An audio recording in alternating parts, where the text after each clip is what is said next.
Bonjour, aujourd'hui nous allons voir la rotation. Alors ici vous avez une notation qui signifie que A' est l'image du point A par la rotation de centre C de moins 120 degrés. Alors on a beaucoup d'informations, on va les traiter une à une. Le A, ok, il est sur mon dessin. Le centre C, c'est lui, donc ça veut dire que comme c'est le centre, on va devoir tourner autour de lui. Le A', on sait via les vidéos précédentes que c'est le point qu'on recherche, qu'on va devoir construire. Et ensuite, les moins 120 degrés, c'est l'amplitude que l'on va devoir appliquer pour tourner.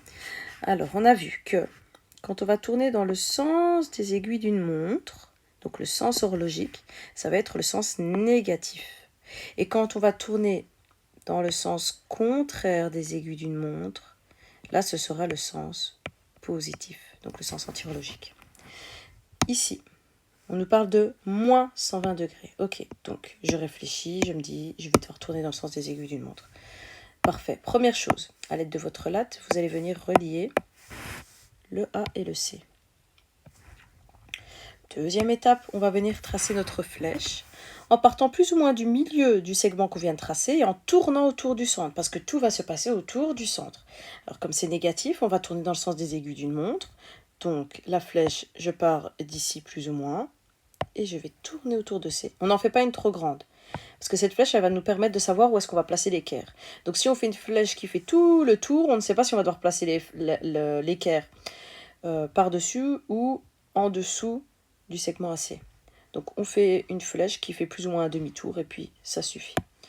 Ensuite, on prend son équerre, qu'on va venir placer, donc comme on vient de le dire, sur la flèche. Ok, on est sur la flèche. Maintenant, qu'est-ce que je dois faire ? Comme on a dit que C, c'est le centre et que tout va tourner autour de lui et que du coup, tout va dépendre de lui, le 0 qui est sur l'équerre, le départ, va se situer, on va le placer sur le C. Ensuite, les graduations, comme dans les autres transformations, toujours sur le A. Et dans un premier temps, on va devoir placer nos 120 degrés. Alors, 120 degrés, on ne se trompe pas au niveau des graduations.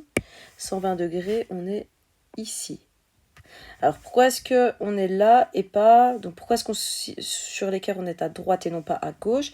Parce qu'on va regarder la graduation qui commence par 0 ou qui commence par la plus petite amplitude, donc 10. Donc, on doit mesurer à partir de A. À partir de A, celle qui commence par 10, c'est notre demi-cercle qui commence, qui est intérieur, pardon. Donc le demi-cercle intérieur ici.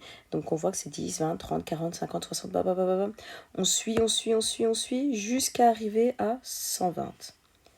Et donc voilà, 120, on a notre petit trait. Si vous avez besoin d'une vidéo sur comment mesurer une amplitude, je vous ferai un rappel. On a notre petit trait. Alors je vais effacer ce que je vous ai expliqué tout à l'heure pour avoir suffisamment de place. On va venir relier ce point au centre, parce qu'encore une fois, tout dépend de lui.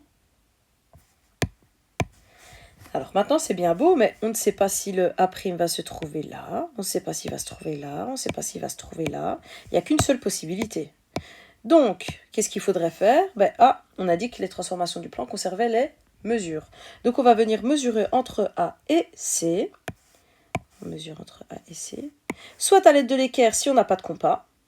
Mais attention, si on a un compas et qu'on a son matériel comme on est censé l'avoir depuis le début de l'année, n'est-ce pas ?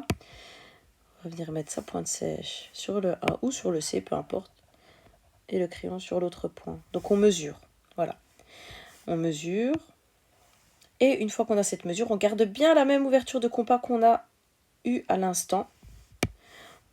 On va venir faire un arc de cercle sur notre demi-droite des 120 degrés. Alors voilà. Et maintenant, c'est terminé. Le point A' va se trouver ici. Et donc, quand vous avez une figure pour laquelle vous devez appliquer une rotation, si vous, par exemple, vous avez un triangle, vous allez effectuer cette transformation-là. Donc, ce que je viens de vous expliquer là, vous allez devoir l'appliquer 3 fois pour les 3 sommets.